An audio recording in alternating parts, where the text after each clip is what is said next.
le tonnerre gronda comme un amant jaloux, déchirant le voile noir du ciel provençal, et Octave, le cœur battant au rythme des éclairs, vit la silhouette titubante émerger des ténèbres, un fantôme trempé par la furie de la tempête. Victor s'effondra à genoux devant la porte du ranch, ses lèvres murmurant un d'émoi à peine audible, un cri primal qui transperça l'âme d'Octave plus sûrement que la foudre. Dans cet instant suspendu, où la pluie fouettait leur peau comme une caresse cruelle, Octave sut que ce inconnu n'était pas un simple naufragé, il était la tempête elle-même, venue pour tout emporter. Octave referma la lourde porte de chêne derrière eux, le bois craquant sous la violence du vent qui tentait encore de s'infiltrer. L'air du ranch était chargé d'une odeur de terre humide et de lavande fanée, un havre rustique au milieu des collines de Provence, où les vignes s'accrochaient aux coteaux comme des doigts désespérés. Octave, un homme de 40 ans aux épaules larges forgées par des années de labeur solitaire, essuya l'eau de son front d'un revers de main calleuse. Ses yeux sombres, hérités d'une lignée de vignerons provençaux, scrutèrent l'intrus, Victor, plus jeune, peut-être 30 ans, avec une beauté brute, presque animale, ses cheveux blonds plaqués sur un visage anguleux, ses vêtements déchirés révélant une peau pâle marquée de bleu naissant. « Vous êtes en sécurité maintenant » murmura Octave d'une voix rauque, teintée d'un accent du Luberon qui roulait comme les pierres des vieux murets. Il alluma la cheminée d'un geste habitué, les flammes dansant bientôt sur les murs tapissés de livres jaunis et de photos fanées ou des souvenirs d'un mariage éphémère, d'un frère perdu en mer, d'une vie qui avait glissé entre ses doigts comme le sable des oliveraies. Victor, frissonnant, s'approcha du feu, ses mains tremblantes tendues vers la chaleur. « Merci, souffla-t-il, sa voix un mélange de gratitude et de méfiance, avec un timbre parisien sophistiqué qui contrastait avec la rudesse du ranch. Octave lui tendit une couverture en laine brute, leurs doigts s'effleurant un instant trop long, un frisson électrique passant entre eux, invisible mais palpable, comme l'air chargé avant l'orage. Ils parlèrent peu cette nuit-là. Victor raconta l'essentiel, un accident de voiture sur la route sinueuse menant à Avignon, une dispute avec son amant à un nom jeté comme une malédiction, Léon, et une fuite impulsive vers le sud, vers cette Provence qu'il imaginait comme un refuge poétique. Mais ses yeux verts, brillant à la lueur des flammes, cachaient des ombres plus profondes, une tristesse qui n'était pas seulement due à la pluie. Octave, écoutant en silence, versa du vin rouge dans des verres ébréchés, le liquide sombre comme le sang des raisins qu'il pressait chaque automne. Ici, les tempêtes passent, dit-il simplement, mais en son fort intérieur, il se demanda si celle-ci n'était pas venue pour rester. Les jours suivants s'étirèrent comme une vigne sous le soleil d'octobre, doux et trompeur. Victor, convalescent, erra dans le ranch comme un chat sauvage apprivoisé à contre-cœur.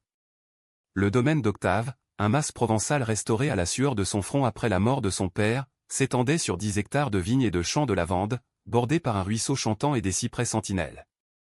C'était un monde à part, loin des lumières criardes de Paris, où Octave avait fui 20 ans plus tôt, après un coming-out qui avait brisé sa famille comme une amphore antique.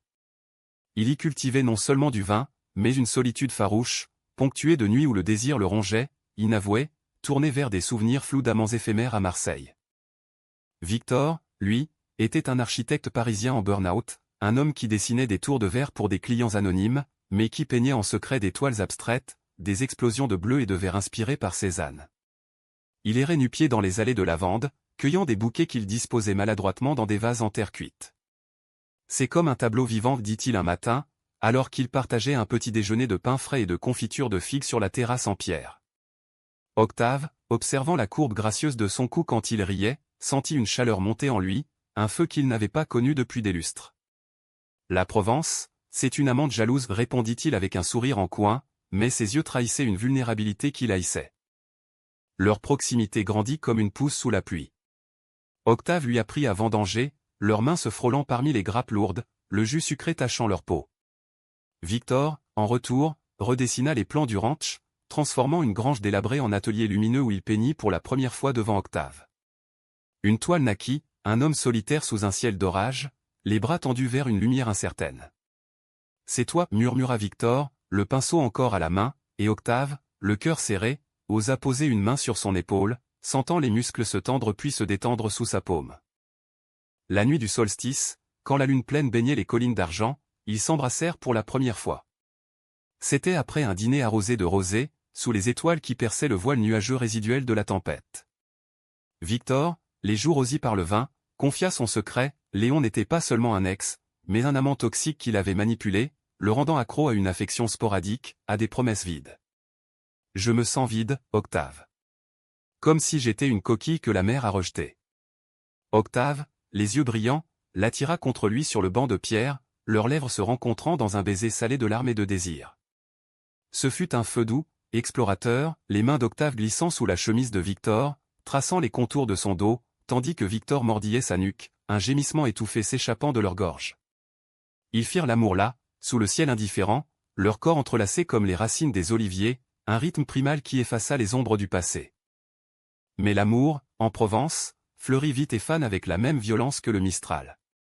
Les semaines passèrent en un tourbillon de passion, des matins où Victor réveillait Octave avec des baisers traîtres sur son ventre, des après-midi de travail côte à côte, leur rire résonnant dans les vignes, des nuits où ils se racontaient tout, nus sous les draps usés. Octave, pour la première fois, se permit d'aimer sans retenue, écrivant des lettres qu'il glissait sous l'oreiller de Victor, des mots crus et poétiques, « Ton corps est ma vendange, Victor, et je bois à tes lèvres jusqu'à l'ivresse. » Victor, en retour, peignit leurs portraits, deux silhouettes enlacées au milieu d'un champ de lavande, un hymne à leur union naissante.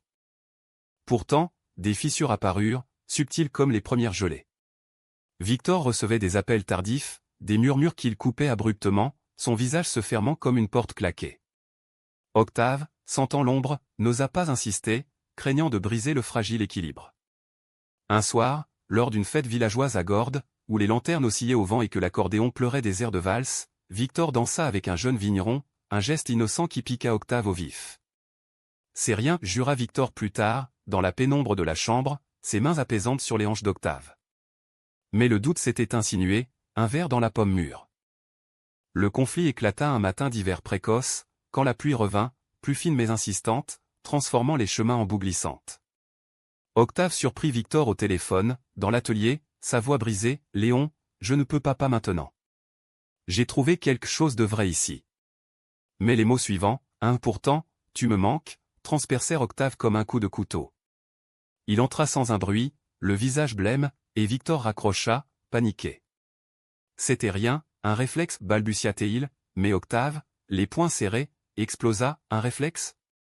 Tu m'as menti. Tu es venu ici comme un naufragé, et maintenant tu joues avec mon cœur comme avec un de tes pinceaux. Les mots fusèrent, acides, révélant les failles, la peur d'Octave d'être abandonné à nouveau, la culpabilité de Victor envers son passé toxique. Ils se séparèrent cette nuit-là, Victor dormant dans la grange, Octave veillant au chevet du feu mourant. Le lendemain, la trahison se consuma, un paquet arriva par la poste, une toile signée Léon, un portrait cruel de Victor nu, offert comme une moquerie. Il sait que je suis ici, avoua Victor, les larmes aux yeux.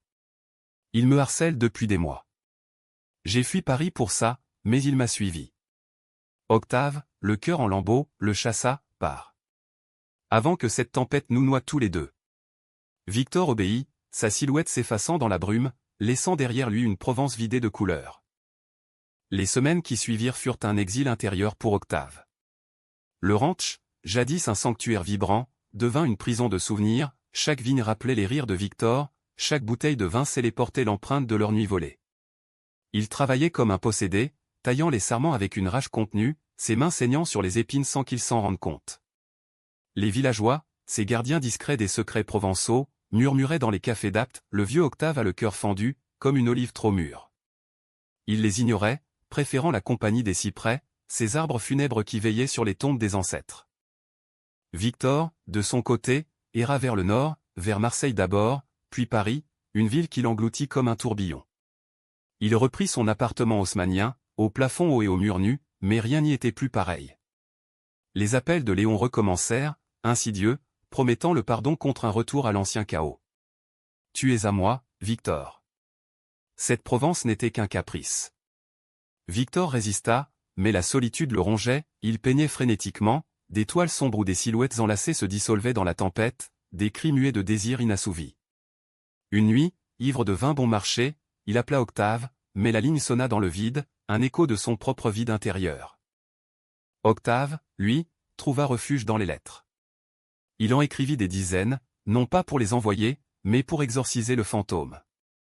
Tu m'as appris que l'amour n'est pas une vendange facile, Victor.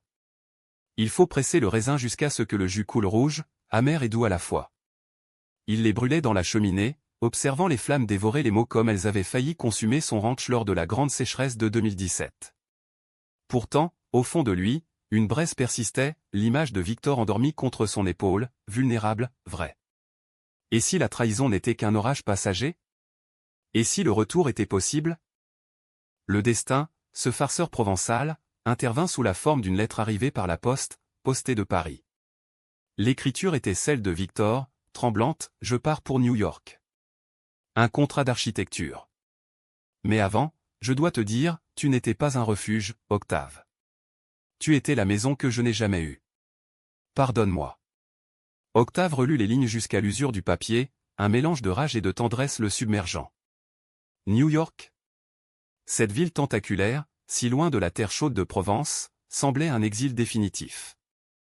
Il rangea la lettre dans une boîte en bois, avec les photos jaunies de sa jeunesse, et décida de ne pas répondre. Mais le doute s'insinua, tenace comme la vigne vierge grimpant sur les murs du mas. Hiver s'installa, impitoyable, avec des vents du nord qui hurlaient comme des loups affamés. Octave organisa la taille des vignes avec des journaliers, des hommes burinés par le soleil dont les blagues grasses masquaient une sagesse ancestrale. L'amour, c'est comme le vin, patron, lui dit l'un d'eux, un vieux basque nommé Raoul, en taillant un sarment mort.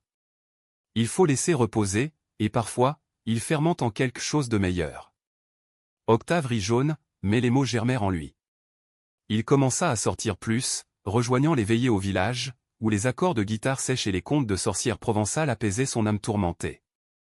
Pourtant, les nuits étaient pires. Il rêvait de Victor, des scènes érotiques où leur corps se mêlait sous la lune, des étreintes fiévreuses contre les murs de pierre, des murmures en français mêlés d'anglais appris dans des films hollywoodiens, un clin d'œil à ce goût américain que Victor lui avait insufflé, avec ses histoires de cow-boys solitaires et de romances interdites. Octave se réveillait en sueur, le désir le tenaillant, et errait dans le ranch, caressant du regard l'atelier désert où la toile inachevée de Victor pourrissait doucement. Un matin de février, alors que la neige rare saupoudrait les toits de tuiles romaines, un appel le tira de sa torpeur. C'était Raoul, patron, il y a un type au village. Blond, l'air d'un citadin perdu. Il demande après vous. Le cœur d'Octave s'emballa, un tambour de guerre. Il sauta dans son vieux pick-up, les pneus crissant sur la boue gelée, et roula vers Gordes, le village perché comme un nid d'aigle. Là, sous le porche de la boulangerie, Victor l'attendait, emmitouflé dans un manteau trop grand, son visage amaigri mais ses yeux verts toujours aussi magnétiques. Je n'ai pas pu partir, dit Victor simplement, la voix brisée par le froid. Octave, figé, sentit la colère et l'amour se heurter en lui comme des vagues sur les falaises de Cassis.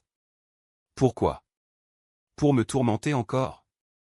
Victor secoua la tête, sortant de sa poche une enveloppe froissée, des billets d'avion pour New York, déchirés en deux. Parce que sans toi, c'est une cage. Léon m'a contacté une dernière fois. Il voulait que je revienne, que j'oublie. Mais j'ai compris, la trahison, c'était ma peur, pas la sienne. Ils se regardèrent, le monde s'effaçant autour d'eux, les commères du village, le clocher sonnant midi, le vent charriant l'odeur de pain chaud. Octave la tira dans une ruelle étroite, à l'abri des regards, et l'embrassa avec une urgence qui les laissa tous deux pantelants. Reste, murmura-t-il contre ses lèvres. Mais cette fois, pas de secret. Victor hocha la tête, ses mains glissant sous la veste d'Octave, ravivant le feu. Ils rentrèrent au ranch en silence, le pick-up brinque-ballant sur les routes sinueuses, une promesse tacite flottant entre eux. Mais le répit fut bref. Léon, ce spectre jaloux, n'avait pas dit son dernier mot. Quelques jours plus tard, une lettre anonyme arriva, des photos volées de Victor et Octave enlacées dans les vignes, accompagnées d'une menace voilée, il est à moi. Où je révèle tout. Victor blêmit, révélant enfin l'ampleur du piège. Léon, architecte influent, avait des connexions, et ces images pouvaient ruiner la carrière naissante de Victor, ou pire, salir la réputation d'Octave au village conservateur. Je dois y aller, dit Victor, la voix tremblante. Le confronter, une fois pour toutes. Octave refusa, les poings serrés. Pas seul. On affronte ça ensemble. Leur nuit fut une tempête d'amour et de peur, des caresses désespérées, des corps se cherchant comme des âmes damnées, Victor chevauchant Octave avec une fureur qui arrachait des gémissements rauques, leur sueur se mêlant dans un rituel païen. Au matin, ils partirent pour Paris, le ranch confié à Raoul, un voyage qui les mènerait au cœur de la trahison. Paris les avala comme une amande vorace, ses boulevards haussmanniens et ses cafés enfumés contrastant violemment avec la quiétude provençale. Octave, mal à l'aise dans cette jungle de béton, serrait la main de Victor dans le TGV, sentant la tension irradier de son corps. Victor, les traits tirés, fixait la vitre où défilaient les lumières floues. Léon habite près du Marais. C'est là que tout a commencé, dans un bar gay où il m'a promis la lune. Octave, jaloux malgré lui, pressa sa main plus fort, et maintenant, on lui rend la tempête. Ils descendirent à Gare de Lyon sous une pluie fine, typiquement parisienne, qui collait leurs vêtements à la peau. L'appartement de Léon, un loft minimaliste au cœur du Marais, avec ses baies vitrées donnant sur des cours intimes et ses meubles design froids, respirait l'opulence calculée. Léon les reçut avec un sourire carnassier, un homme de 45 ans aux cheveux grisonnants artistiquement coiffés, vêtu d'un costume sur mesure qui soulignait sa silhouette athlétique. « Victor, mon cher. Et qui est ce rustaud provençal » lança-t-il, un verre de whisky à la main, ignorant Octave comme un importun. La confrontation fut un balai de mots empoisonnés. Victor, la voix ferme malgré le tremblement, posa les photos sur la table en verre. « C'est fini, Léon. » Ces menaces ? Pathétique. J'ai trouvé l'amour vrai, pas tes jeux tordus. Léon rit, un son sec comme un fouet, et se tourna vers Octave. « L'amour ? Avec un vigneron ? Tu vaux mieux, Victor. Rappelle-toi nos nuits, la passion, le pouvoir. » Il s'approcha, effleurant l'épaule de Victor d'un geste possessif, et Octave bondit, le repoussant violemment contre le mur. « Touche-le encore, et je te brise, » gronda Théil, sa voix provençale roulant comme un tonnerre lointain. Léon, surpris mais vite repris, sortit son atout, un dossier numérique sur son ordinateur, des emails compromettants de Victor, des aveux d'amour forcés, des photos intimes volées. Publiez ça ? Facile. Votre petit ranch deviendra une attraction pour touristes en route. Victor pâlit, mais Octave, sentant la panique monter, attrapa l'ordinateur et le fracassa au sol dans un geste impulsif, les éclats de verre scintillant comme des larmes. Assez. Tu n'es qu'un poison, Léon. Victor est libre. La bagarre éclata alors, brutale et chaotique. Léon chargea, ses poings visant le visage d'Octave, mais le Provençal, habitué aux luttes physiques des champs, le plaqua au sol, un avant-bras sur sa gorge. Victor hurla, « Arrêtez. Pas comme ça. » Il s'interposa, tirant Octave en arrière, et dans la mêlée, Léon cracha, « Tu regretteras, Victor. Je te détruirai. » Mais au fond de ses yeux, une lueur de défaite brillait. L'homme était un bluffeur, son pouvoir bâti sur la peur. Ils fuirent l'appartement, le cœur battant, sous la pluie qui redoublait. Dans un café anonyme du Marais, ils s'effondrèrent sur des banquettes en velours usés, commandant des cafés serrés pour calmer les nerfs. Victor, les mains tremblantes, murmura, « C'était terrifiant. Mais tu m'as sauvé, Octave. » Encore. Octave, un bleu naissant sur la joue, lui caressa la nuque. « On se sauve mutuellement. C'est ça, l'amour. » Leur baiser, là, au milieu des Parisiens indifférents, fut un serment, lèvres salées de sueur et de pluie, langue dansant un tango fiévreux qui fit rougir le serveur. Pourtant, la tempête n'était pas apaisée. De retour à Provence, les retombées arrivèrent comme un Mistral furieux. Des rumeurs circulèrent au village. Léon, rancunier, avait contacté un journal local, insinuant des scandales sur le vigneron gay son amant parisien. Les commandes de vin chutèrent, les journaliers murmurèrent, et Octave, fier, refusa de se cacher. Qu'ils aillent au diable, dit-il à Victor, mais la nuit, dans leurs étreintes, une urgence nouvelle les consumait. Des amours sauvages contre les murs du mas, Victor à genoux suppliant Octave de le posséder, des cris étouffés dans les coussins pour ne pas réveiller les fantômes. Victor, rongé par la culpabilité, décida d'agir. Il contacta un avocat ami du Marais, un homme discret nommé Julien, qui promit d'entamer une procédure pour harcèlement. « C'est fini, Léon paiera », assura-t-il lors d'une visio tendue. Mais en attendant, Victor peignit une série de toiles cathartiques, des tempêtes abstraites où des figures masculines émergeaient triomphantes, des bleus profonds virant au pourpre de la passion. Octave posa pour l'une d'elles, nue dans les vignes, son corps buriné par le soleil comme une sculpture de Rodin, et ce fut une révélation. « Tu es mon chef-d'œuvre », souffla Victor, le pinceau traçant des lignes sensuelles sur sa peau. Le printemps arriva enfin, timidement, avec des bourgeons sur les vignes et des hirondelles nichant sous les tuiles.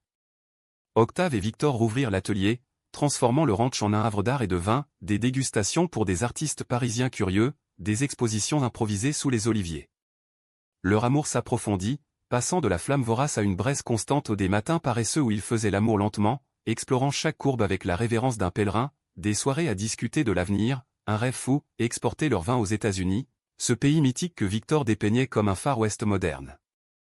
Mais le chaos Trao guettait, tapi comme un loup dans les collines. Une nuit de mai, lors d'une foire au vin à Avignon, Léon surgit de l'ombre, ivre et débraillé, un couteau de poche luisant sous les guirlandes lumineuses.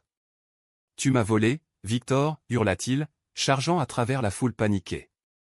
Octave s'interposa, le plaquant au sol dans un tourbillon de cris et de chaises renversées, le couteau tombant dans la poussière.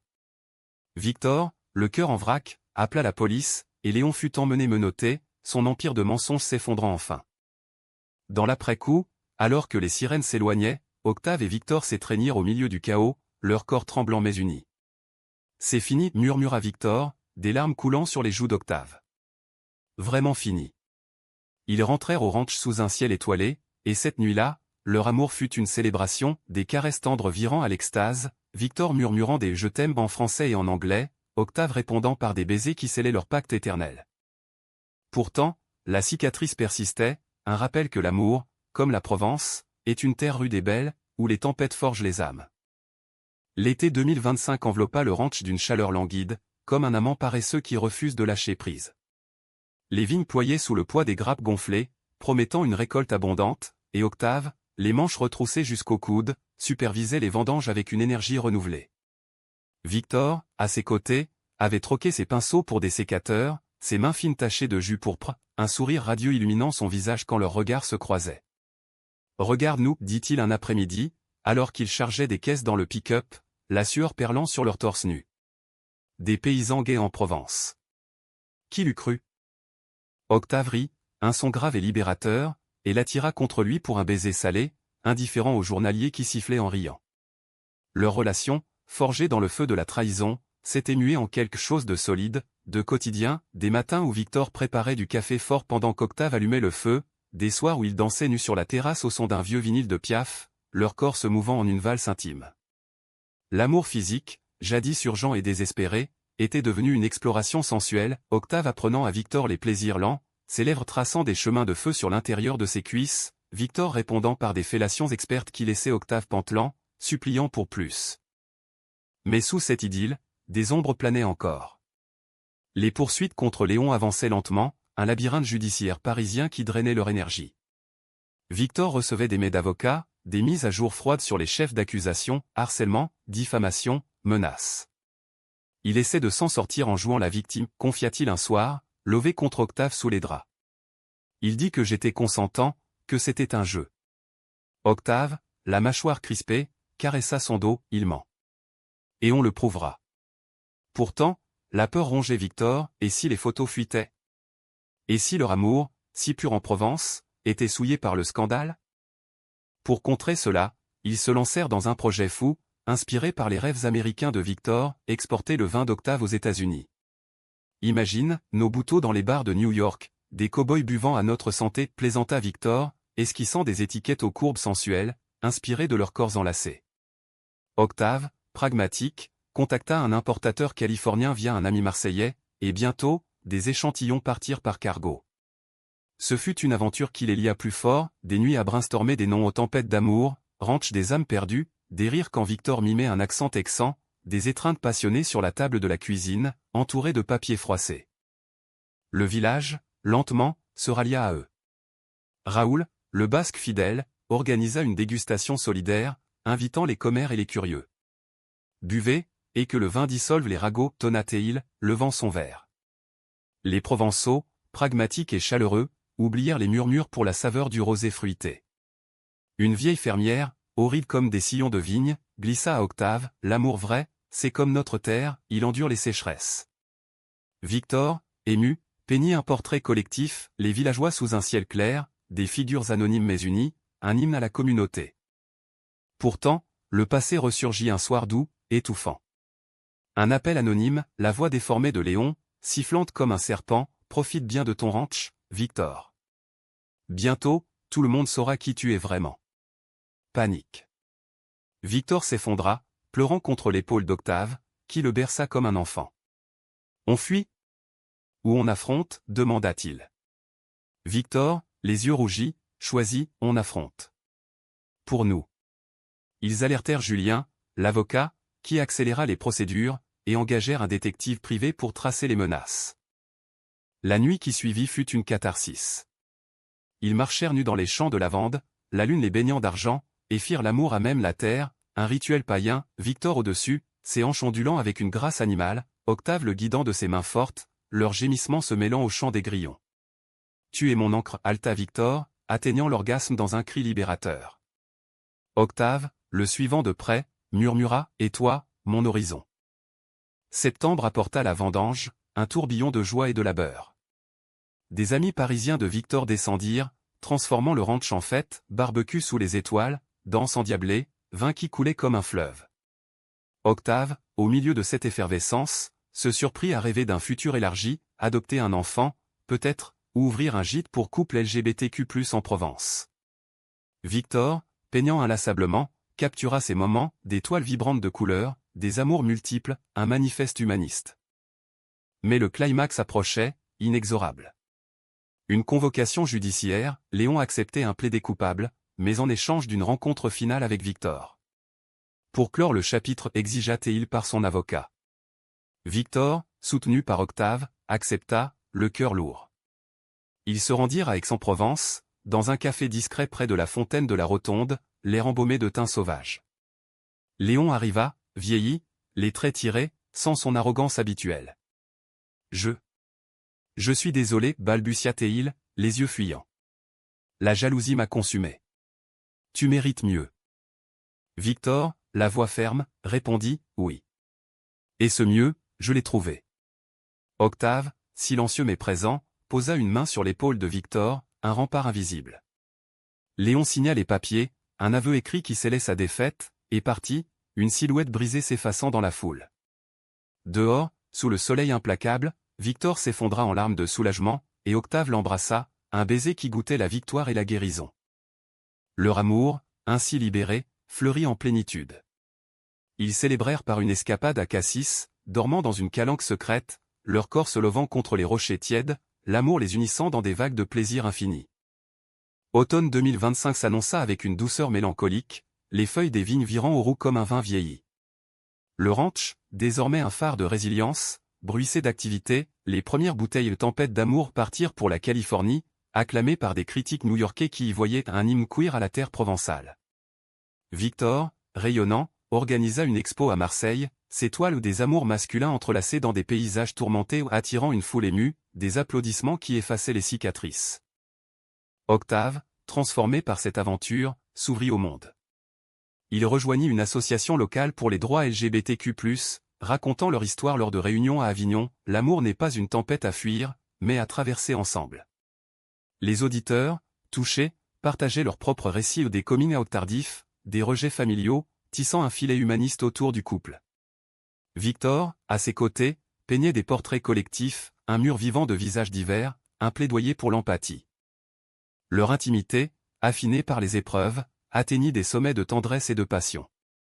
Des nuits où ils exploraient de nouveaux plaisirs, Victor attachant doucement les poignets d'Octave avec une écharpe de soie, le taquinant jusqu'à la folie, Octave rendant l'appareil avec des massages huilés qui viraient à l'extase, leur corps synchronisés comme les saisons provençales.